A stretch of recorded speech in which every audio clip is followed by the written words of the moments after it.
Já jsem absolutní noob v Roblox Studiu, ale pokusím se s AI vytvořit celou hru. Podaří se mi to. Nejdřív ale potřebuju nápad na hru, takže jsem otevřel Roblox a zkoušel najít nějakou inspiraci. A nakonec jsem se vybral Tower Defense Game. No jo, ale teď to chce ještě jaký typ tý Tower Defense. Moc nevím. Help me! Help!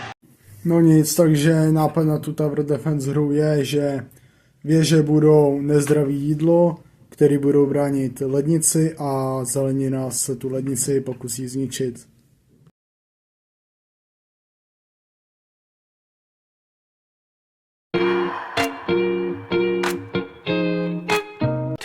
Thousand years later.